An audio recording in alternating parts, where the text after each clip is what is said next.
पहिली बातमी पालिका निवडणुकी संदर्भातली आहे। पालिका निवडणुकीच्या पार्श्वभूमीवर कबूतरखान्याचा विषय हा पुन्हा तापण्याची शक्यता आहे। जैन समुदायाच्या सभेनंतर आम्ही गिरगावकर संघटना आक्रमक झाली आहे। कबूतर go back to Marwar Rajasthan अशा आशयाचे पोस्टर लावण्यात आले आहेत। शांती दूताच्या कबूतरांना आता त्यांच्या राज्यात जनकल्याणासाठी पाठवण्याची सुरुवात प्रत्येक मराठी लोकांनी आता करावीच लागेल असा मजकूर लिहिण्यात आलेला आहे।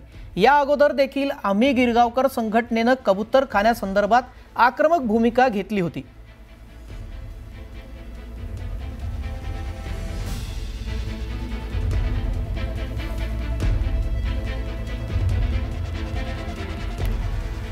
दरम्यान आम्ही गिरगावकर संघटनेचे अध्यक्ष गौरव सागवेकर यांच्याशी बातचीत केली आहे आमचे प्रतिनिधी स्नेहा जाधव यांनी। पाहूया। गिरगावकर संघटनेचे जे अध्यक्ष आहेत गौरव सागवेकर, आपण त्यांच्याशी थेट बोलणार आहोत।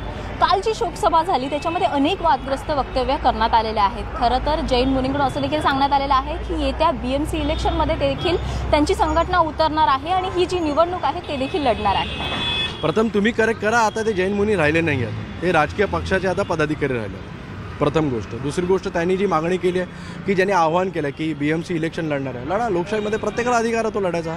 तिसरा विषय कबूतरखाना आणि कबूतरच्या ह्याच्यावरून त्यांनी अजून एक वाक्य केलं, कबूतरखान्यासाठी तुम्हाला परवानगी मिळालीच, जसं आम्ही मागे पण सांगितलं, एक मराठी म्हणून, एक गिरगावकर म्हणून किंवा एक सामान्य नागरिक म्हणून, ज्या कबूतरखान्यामुळे आरोग्याला धोका निर्माण होणार आहे, जे कोर्टाने सांगितलं आहे, माननीय कोर्टाने सांगितलं आहे, मोठमोठे डॉक्टरांनी सांगितलं आहे, जर त्यांना BMCनी परमिशन दिली तर आमच्या पण चिकन मटन सेंटरला तिकडेच परमिशन देण्यात यावी आणि उलटं चिकन मटनमुळे बॉडीमध्ये प्रोटीन्स निर्माण होतं, बॉडी चांगली होते, उलटं कबुतरामुळे त्या विष्ठेमुळे त्रास होतो, तर ह्याची पण तयारी त्यांनी ठेवावी। आणि त्यांना असं वाटेल की फक्त आम्ही गिरगावकर म्हणून गिरगावचे लोक आव्हान करतात, तर नाही, तुम्ही फक्त द्या, इतर लोक पण पुढे यायला तयार आहे। जसं महाराष्ट्र एकीकरण समिती लढते, तुम्हाला प्रत्येक ह्याच्यावरनं त्या BMC ह्याच्यामध्ये ऑफिसेसमध्ये ते पडणार।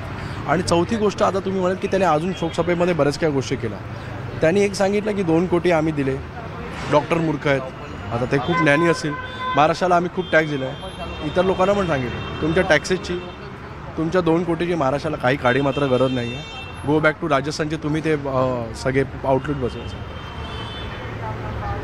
तुम्ही मूळचे तिकडे आहात, तुम्ही मूळचे असल्यामुळे, जसं तेलंगणामध्ये गो बॅक टू मारवाडी हा जर आता काही महिन्यापूर्वी जे आंदोलन झालं होतं, तसं आता त्या चळवळीची सुरुवात आम्ही गिरगावकरपासून आम्ही करायच्या माध्यमानं की गो बॅक टू मारवाड, कारण तुम्ही मूळचे तिकडे आहात आणि आजही तुमचा मारवाड, तुमचा राजस्थान हा महाराष्ट्राच्या प्रचंड मागे आहे, तर तुम्ही इकडे टॅक्स भरण्यापेक्षा ना तुमच्या राजस्थानमध्ये जा, तिकडे व्यवसाय करा, तिकडे टॅक्स भरा आणि तुमच्या राजस्थानला मोठा करा, तुमची काडी मात्र आम्हाला इकडे गरज नाही आहे। तसंच त्यांनी सरकारला अल्टिमेटम दिलेला आहे, दिवाळीच्या लक्ष्मीपूजनपर्यंतचा वेळ दिलेला आहे आणि त्यानंतर जर त्यांची जी मागणी आहे की कबूतरखाने जसे अगोदर सुरू होते तसेच पूर्णपणे सुरू करण्यात यावेत, जर ती मागणी पूर्ण नाही झाली तर त्यांनी असं देखील म्हटलेलं आहे की आझाद मैदान किंवा कबूतरखाने इथे ते उपोषण सुरू करतील। चांगली गोष्ट करा आणि तुमच्यासोबत कबूतरांना बसवा।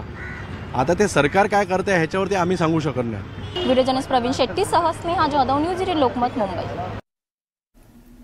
कबूतरखान्याचा विषय आता चांगलाच तापलेला आहे। या कबूतरखान्याच्या वादामध्ये प्रसिद्ध क्रिकेट समालोचक हर्ष भोगलेंनी देखील उडी घेतली आहे। दिल्लीमध्ये मैदानाकडे जात असताना कबूतराच्या मोठ्या थव्याला दाणे घालणाऱ्या लोकांना पाहून त्यांनी तीव्र नाराजी व्यक्त केली आणि नागरिकांना हे थांबवण्याचं कळकळीचं आवाहनही केलंय।